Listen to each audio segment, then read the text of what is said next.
keken nan na baba a nuna shekara shi 60 wani ya ce an fituwa fulata nan ya ga baba a nuna da keken nan na baba a nuna sabo wani kuma ya ce a Kano an fituwa ta Kano a nan tabbato nan ya ga baba a nuna wajen kwata wajen yan babbaka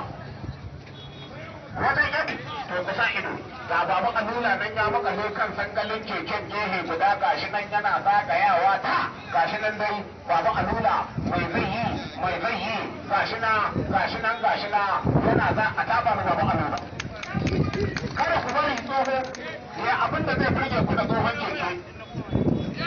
yaya ci sai abu da tsohon keke a ce yara matasa sun kasa da kajin gida samu keke ka gwada an yi babu a nuna ba ka tsere ne shi amma keken ta babu a nuna dan kuma tsoho ne bai da birki gaba ba shi da birki baya a sa ido a yi kallo an yi babu a nuna ba ka tsere ne shi amma keken ta babu a nuna dan uwan su goma ne bai da birki gaba bai da birki baya da Allah a sa guri ba a wannan keken na baba alula shi dan gado fito da shi gida dan gado fito da shi gida alula duk kwaya daya akan haƙorin da gobiri 100 yake ya ba su bana so aka siya ba ina so ci gaba in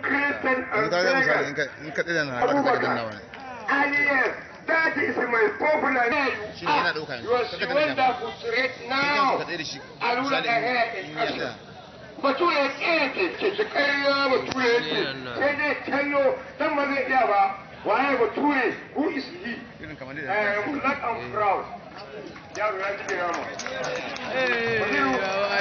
yan boko da ba ne broken ba ne irin turancin nan wai da go a da go market why are you doing ba mu cewa da wai ce why are you going da kaji gaya ya ce wani da go mugun broken ne baliru saboda yama tura ce kina da ba kwalewa the golden boys and after ya bokar na zo ko birozi makamula zani zaka iya ka ga in kai mun tambe a keke inda ba ka haka na kure ka ni wani tsohona in dai keke ne kuma haka in ban baka an samu ka kure ni bismillah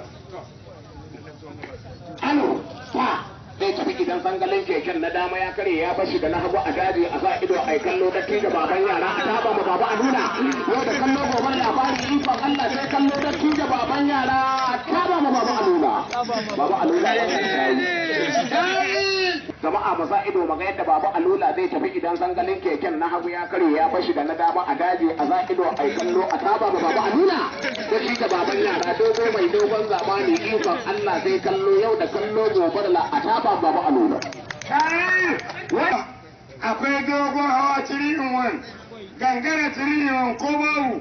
a Abuja akwai aso radio ya tsaunin nan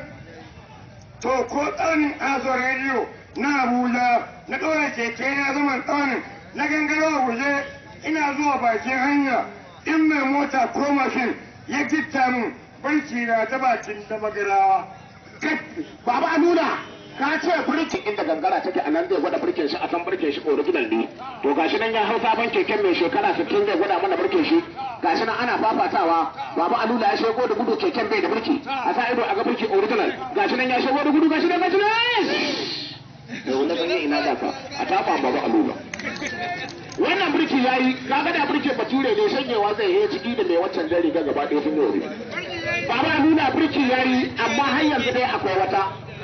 baba alula birki yayi amma har yanzu dai akwai wata aka hakura ba baba alula tambayar nan tawa ita ce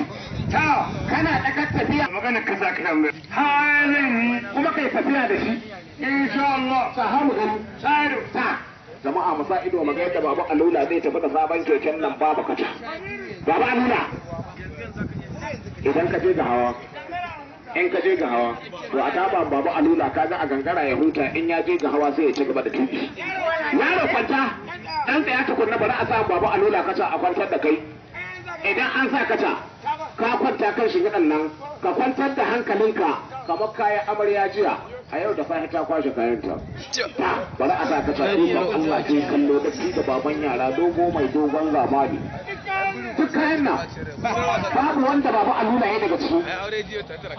kayan nan babu alula ba shi ya yi su ba riba kaɗan mai albarka ta da yawa ba ta da albarka riba kaɗan mai albarka babu alula ya ba da irin wannan mai ciwon ƙafa ko kasai ma wani kakan zamani za ka shi zai zugace mai fasin kaɓuce yana da baba alula audari da wani abu in baka ma da ya ba a aikin da kai to ga yaron a kwance baba alula zai gwada yaron nan gashi nan ga kabi na aure kyauta abinda baba alula zai ga yaron nan yanzu da keke ya ce in kai ma agolanka haka aurenka zai dade kuma zai danko zai karfi zai karko to kusa ido ga yaron a kwance baba alula ya makale kan sangalin keken ta gashi nan dai ta ga yanan yana wani wasa wajen kan yara wajen kan shi wajen kafaɗe shi wajen ƙugun yara yana kai a tafa ma wannan yaro da baba alula gashi nan yana wani wasa da da baban yara ga yanan dai gashi nan baba alula ya ƙara nufa ga yanan ya makale kan sangalin keken gehe guda ga yaron a kwance ya ƙara nufa wajen kan yara gashi nan yana wani in kai mu agolanka haka a alkuwan Allah sai kallo aurenka zai daɗe da da baban yara har kwantar da mutum babu alula yake ya rugo da kudu da keke ya ɗage tayar gaba kan ta baya ta zo ya ɗaga ta ya tsallake mutum da keke bai taka shi ba kai bagobiri ka zo ga aran keke bagobiri amma keken bai da birki a taba mai yaron nan yaro tashi ne a yi wasan iriri da kai a tashi sai wata rana dama cigiya babu alula ya zo kuma ya raba gaddama kasai kaskara